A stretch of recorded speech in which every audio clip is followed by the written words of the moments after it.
What's up, everybody, and welcome back to another episode of the Unbearable Podcast. And today, I'm a post-game reaction to a 21-52 loss to the Detroit Lions.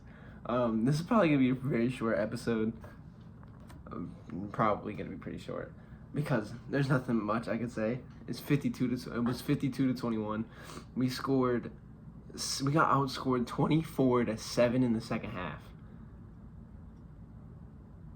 They scored at least, they scored 14, 14, 10, and 14 in 4 quarters. And we scored 7, 7, 0, and 7. I mean, it was just, there's levels to this shit. We obviously just aren't on a competitive level. At least last game, it was hey, we blew that, on to the next week. We can bounce back from that. But this one, it's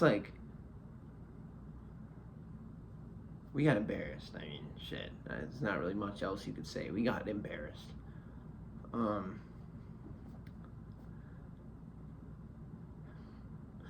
wasn't able to visually watch this game because despite what people may think, I do have a life outside of the Bears.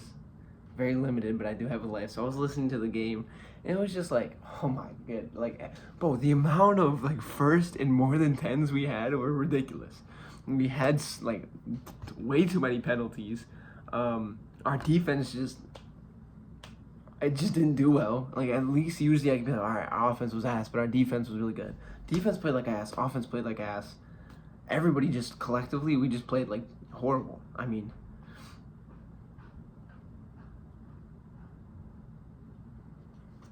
just awful. I mean, I don't know what else to say. It was just so bad. It was so bad. Oh my goodness. 52. We got 50 put on us on a game where our coach guaranteed to win. Our coach said we're gonna win this game, and we got 52 put up on us. 52. 52. Oh my goodness. And I mean, you could talk about all right, we were down by 1 score until that the atrocious call happened where it was out of it was out of bounds. But after that, you got outscored 24-7. I don't care what call. If you go into halftime and you come out, we came out, we 3-0. There was nothing. There was nothing the entire second half. And you're telling me, obviously, that was a terrible call. Obviously, would have the momentum changed if that call, went in our favor? Then yeah, probably. We probably would have been more, energized to come out that second half. It would have been a closer game, definitely. But if you are a coach on this team, bro, it must be something with the Bears. Because I've said this so many times. What are we saying in halftime? What is going on in the locker room at halftime? Because, it's just so bad. It consistently is so awful. Our second halves are so bad. Consistently. I don't want, what are we saying? Can we please get someone to record our halftime speeches just so we can be hey, this is what not to do. If you're a coach, an up-and-coming coach, and you want to, be successful coming out of half, don't say this. Because, I mean, we could be doing a lot of good. If we just filmed our halftimes and then, let those go out, a lot of coaches would benefit because they'd be hey, whatever you do, do not say these words, do not say this. Because obviously, it's been a problem for the Bears since damn near, Jay Cutler. Because we suck since freaking, what's his name? Since Mitch Trubisky's been here, since I've been a fan, since I've devoted my time watching this team, our second half, coming out of the second half, we always look ass. We always look so bad. I don't understand it. This game was just so awful. So, I mean, it was just so bad. There's you can't be all right, if this changed, then it would have been a better game. If this changed, our Caleb Williams could have played better. He could have, he just needed, there's throws where it's you got to make those. Just, you have to make those. It's just, you have to. Caleb Williams could have played better. Our running game could have been so much better. I mean, I don't know what are we doing? What are we doing? I don't understand it. The bubbles don't work. At some point, you just got to realize, hey, these bubbles not getting open. They're just not. We keep doing them. We keep getting to the line of scrimmage, and that's it. We have to fight to get back to the line of scrimmage. Stop. Just stop doing them. There's nothing there. If you keep doing bubbles and they keep getting stopped at the line of scrimmage, then just stop doing bubbles. Stop calling them. You for 2 weeks straight, you recognized, hey, these not working. Stop doing them. When it comes to DeAndre Swift, he is not a power back. Stop using him as a power back. He's clearly not a power back. Get him into space. Let him use his elusiveness. Just please, he is not a power back. Stop using him as a fucking power back. If you want a power back, Roschon Johnson is on the fucking sidelines doing fucking nothing. I said I wasn't gonna cuss. Roschon Johnson's on the sideline collecting dust, doing nothing. Doing nothing. If you want a power back, he's right there. He's right there. He's right there doing nothing. He's probably sitting next to you like, hey, let me run. Like, if you want someone to run up the middle, use Roschon Johnson. That is what he's here for. He is a power back. And if you don't want to use Roschon Johnson, please don't use DeAndre Swift as a power back anymore.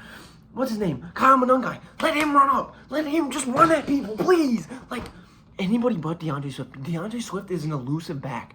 And if you keep using him as a power back, he is just... It's going to be what we've seen today. 12 carries, 63 yards. It is so infuriating just to see us basically bang our heads against the wall doing the same thing over and over and over and over and over again and be like, why isn't it working? I wonder why it's not working. Maybe because it's dumb. Maybe because it doesn't fucking work.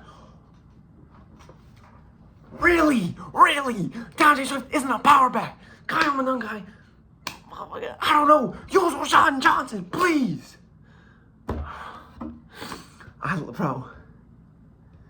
Bro, like, and Rome Odunze had an amazing day. It could have been better. He didn't even play like that. Like, he played good, but he could have played better.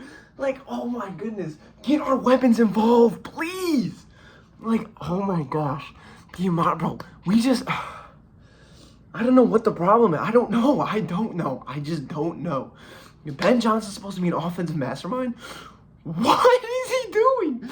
What offensive mastermind? Bro, our offense looks almost the same as last year. If you're an offensive fucking mastermind and you look the same as our past two offensive coordinators, you are a dumbass. Oh my goodness. It's so infuriating. And don't get me started on the defense. What happened? 52 points?